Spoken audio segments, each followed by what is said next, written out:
Good morning, Rabotai. Welcome to breakfast and the class. We do not have a sponsor yet today, that I am aware of. If anyone would like to sponsor today's breakfast and class, please let us know at info@ejsny, or you can message myself or Jessica, and we will arrange the dedication for you. The pasuk says, "Al ken lo yochelu bnei Yisrael et gid hanasheh."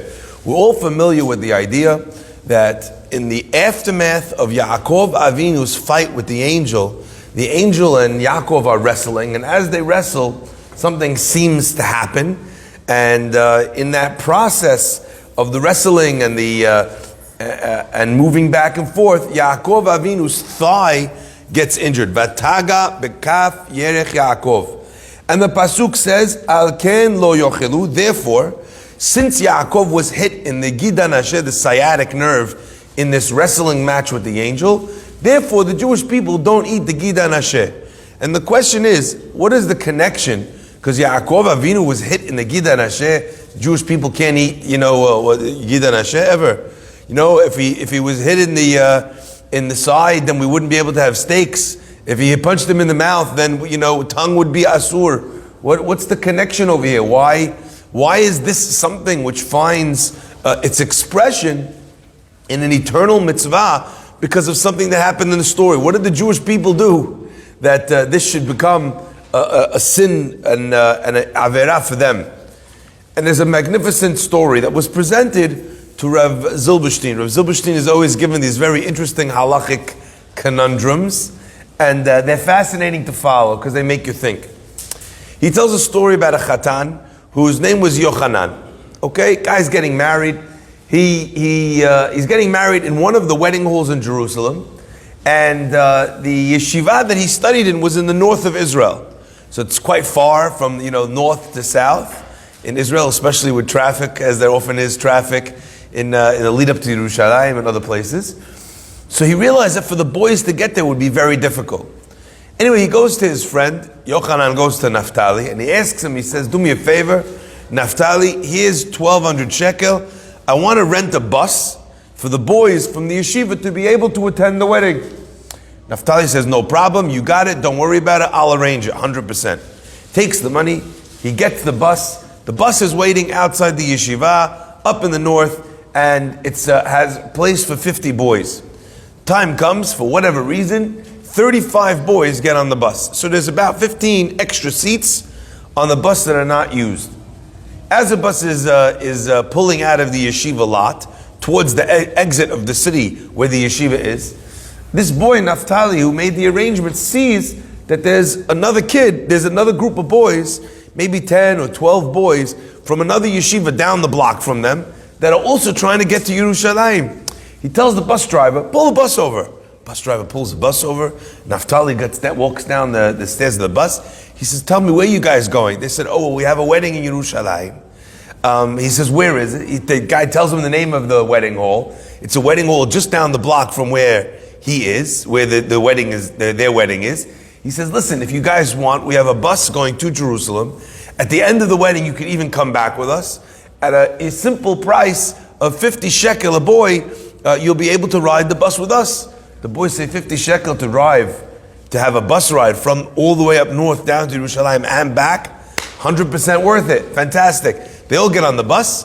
Each one gives 50 shekel to Naphtali. Naphtali puts 600 shekel in his pocket. Yishtabach shemo. Poteach et yadecha u'masbiach lechol chai ratzon. This guy, at the end of the wedding, Yochanan hears about the shenanigans of his friend. He says to his friend, he says, "Listen, mate, I asked you to rent me the bus. It's my bus. I paid for the bus. Empty seats on the bus. You put, like they say, bums in seats. They rode my bus. Why would you take the money that these kids paid for you? The bus isn't yours, nothing. It's not shayach at all to you." And he responded and he said, Naphtali said, "Look, you asked me to get you a bus for the boys from the yeshiva. I got you a bus. 35 boys came, 50 people, we didn't need seats for 50. We were driving to Yerushalayim, it would have cost you 1,200 shekel anyway. So I saw an opportunity, that was my initiative, my creativity, my chutzpah, to pull the bus over, to drag these guys on the bus, to take them on this journey to Yerushalayim. It cost you nothing and I made money. It's Zeh Neheneh, this one is benefiting, V'zeh lo chaser, and you didn't lose anything. Why? I know that now you see that there was money to be made, you want it, but it's not your money. Why should I give you the money? My first thought was, Yochanan thinks he's not getting invited to my next wedding. Either way, the point is, but beyond any further thoughts about the friendship between Yochanan and Naphtali, and as they say, you never mix business with pleasure, always be careful before you do business with friends, and even more so family, they took the question to Rav Zilberstein. And Rav Zilberstein quoted a famous Gemara. And the Gemara says, in Baba Metzia on page 35, En Adam Oseh Schora, a person cannot do business biparato shel chavero, with his friend's ox, with his friend's cow. My cow, my business.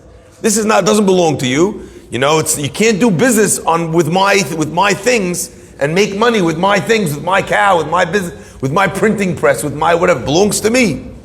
However, the rabbi said, although Naphtali has to give the money back to Yochanan, there's still money, there's a fee that should be paid, a dmei tivuch, like they would say in Israel, shadchan money, headhunting money, where this guy brought you the deal, so you have to pay him some of the money that got you that money.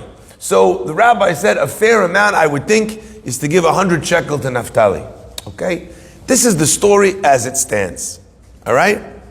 The Dad Zekenim, the rabbi continued and he said something very interesting. He said, and although this is true, the rabbi continued to say, if Naphtali, he says to this boy, if the bus was driving at night and the boys were on the side of the road in the middle of the night, not something in the middle of the day when you're going to a wedding at 3 p.m, but if the boys were stuck there in the middle of the night, he says it's not right that you charge them money in the first place. Why? Since they were sitting there by themselves alone, you paid this money regardless. Why are you making money off of this person when there's no reason, where it's not costing you a penny to give them a lift? Where we have a responsibility, if someone is stuck, to be able to help them out, especially if it's at no cost to us. Do you understand that? Rabotai, I was speaking the other day with a wonderful entertainer, a person who's very famous. And, I asked him to send a message to someone that I really thought it would make a difference to, it would inspire them and get them happy. And I said, look, if you want, I'm sure the person's happy to pay, or the parents would be happy to pay for you to send this message to cheer up their kid. The guy gets a message from a famous Jewish person, it makes you feel good, right? I said, I'm sure. The guy said, listen, he says, it doesn't cost me anything. I have the ability to be able to send a person a message and to make him smile, how much does that cost me? 10 seconds of my time? Well, I have to charge, I have to monetize everything. People are always looking for a way to monetize everything. Do you need to monetize, your ability to give someone a smile that should cost something? What a beautiful outlook. I said to him, no, I didn't actually mean it for you, and I didn't. I meant for the tzedakah that they're involved in. Him and his wife are involved in the tzedakah. I said, do it for tzedakah. He said, even for tzedakah.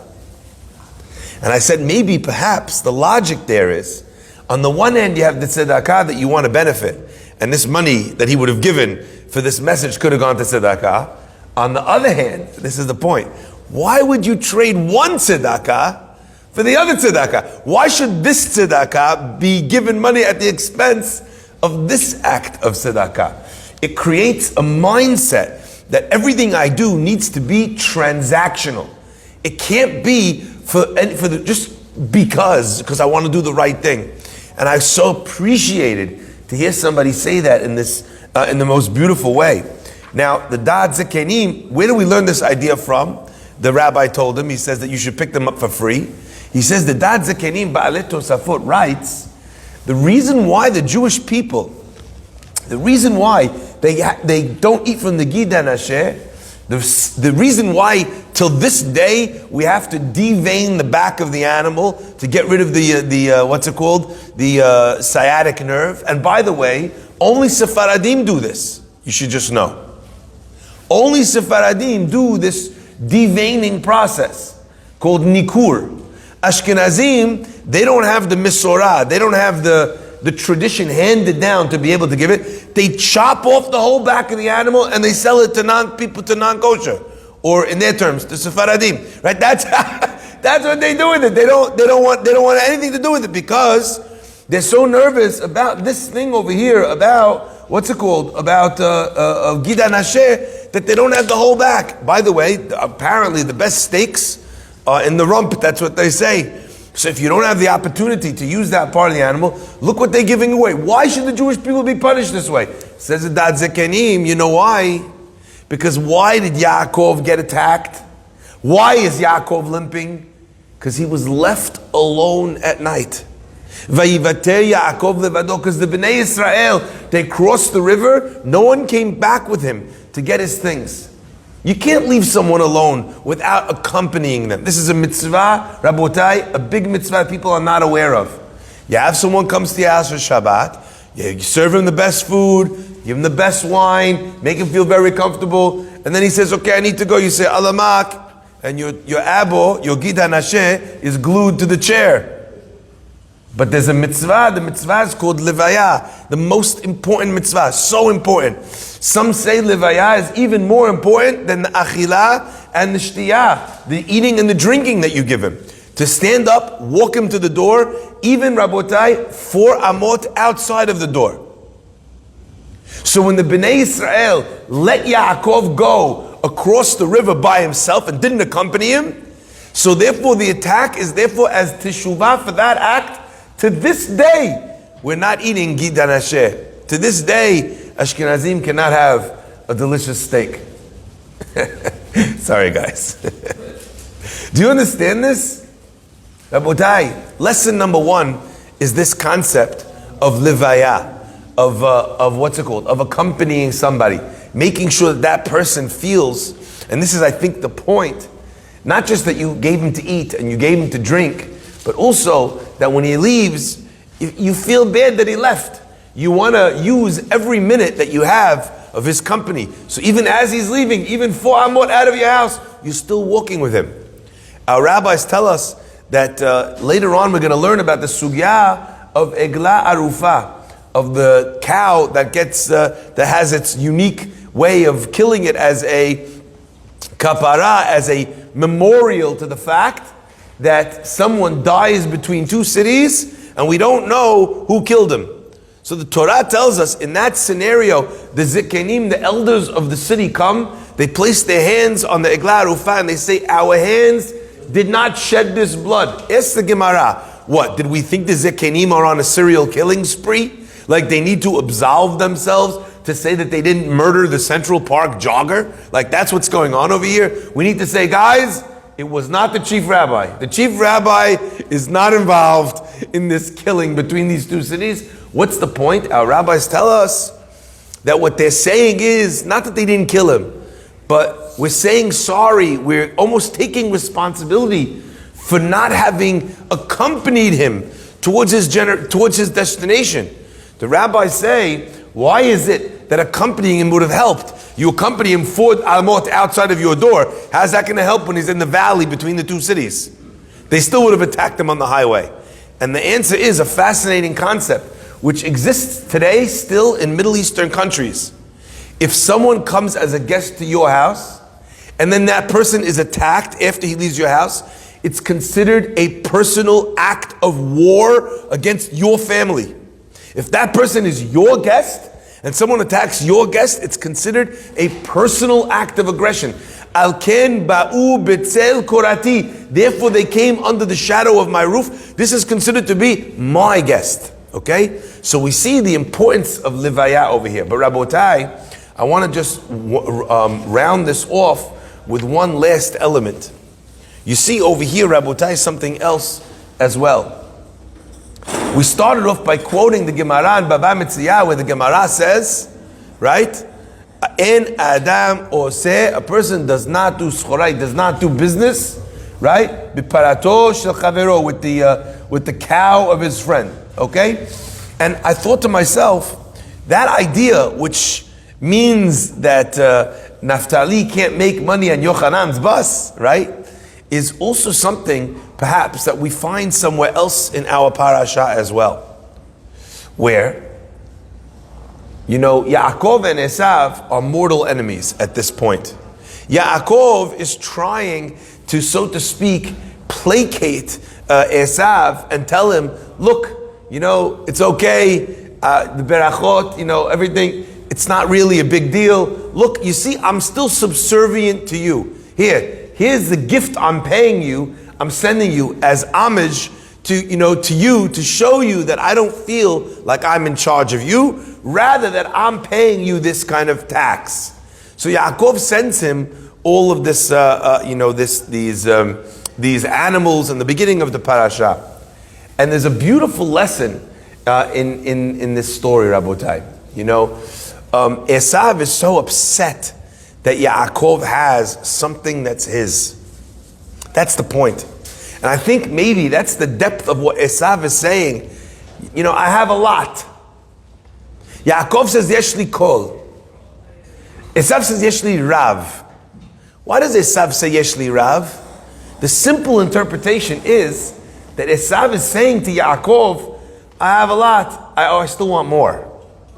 Like, I'm not happy with what I have, I want more. That's what everybody talks about. But I think there's another point here. Esav is saying, Yesh li rav, I have a lot, but I could have had more. Whatever you have could have been mine. So it's almost as if the war itself, the attack of Esav on Yaakov, is in the spirit, or pardon the pun, in the vein of Yesh li rav. I have a lot, but all of this was also mine. This should have been mine. Only reason why you got this is because you took the berachot from me, right? Now listen to this, Rabotai. Powerful.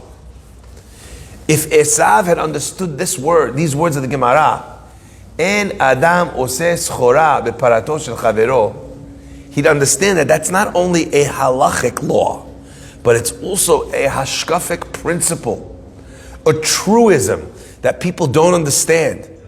When we look at what other people have and we're jealous of what they have and we wish that we had that thing, remember, En Adam oseh schora beparato shel chavero.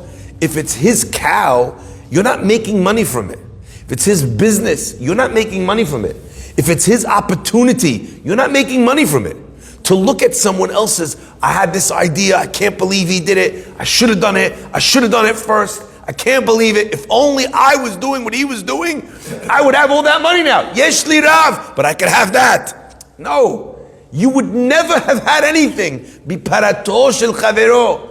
If the para belongs to him, if the bus is his, there's no way that you could have made money from that thing. So Rabotai, a lot of times people have in their heart, they're upset about a company, about a business deal, about a real estate listing, about something that went to somebody else, and they thought if only I would have done that, I would have made the money. Rabotai, En Adam oseh schora, not just halachically, but in truth, in reality, you're not making a dime on anything that was supposed to be his. If Esav would have understood that, if Esav would have caught that concept, then there never would have been war between brothers. Rabotai, there's often war between brothers. It's just not as clear cut as an Esav, a Rasha, versus a Tzaddik. Hallelujah, right? Esav, Rasha, Yaakov, Tzaddik. A lot of times, both of them look like Yaakov's, or both of them look like Esav's, trading, stabbing each other, trying to, position themselves for an inheritance, or for, favor in the eyes of the parent, or to get a higher place in the business. Brothers can fight all the time in this way, but just remember, En Adam oseh schora beparato shel chavero. Hashem has a lot of cows. He doesn't need that cow to give you your parnasah. And if a person would, drive this in their own head, then they'd understand it. And I think perhaps That's also the concept of the Gida Nasheh, where the Jewish people, so to speak, are careful of the Gida Nasheh. Why? Because the concept of this Gid is an element, something that supports a person for being able to walk. Yaakov Avinu, once the nerve was hit, he was limping. He was limping on his what's it called? On his leg. Rabutai, in that moment, when they saw that he was going back and they needed to get the pachim kitanim, he needed to get the small dishes. What was going through the minds of the Bnei Israel? Hajj, leave it. You want to go back for the pachim kitanim? Go back yourself. Right? For everything else, it was a two-man task rabbit job. They went with him. But it came now, pachim kitanim, he'll get it himself. You get it himself. He's your father. How could you not go support him? Go with him. That idea of being there for someone and not only going where something gives you a direct benefit is also part of the outlook of Parato Shel Chavero. Why? Because a person doesn't live a transactional life unless they think that everything that they do is what's going to bring them parnasa, and everything that they don't do is what's going to cost them parnasa. If you don't live with that mindset, you're much happier to give time away, to give focus away to other people. Because in the end of the day, that's not going to cost you.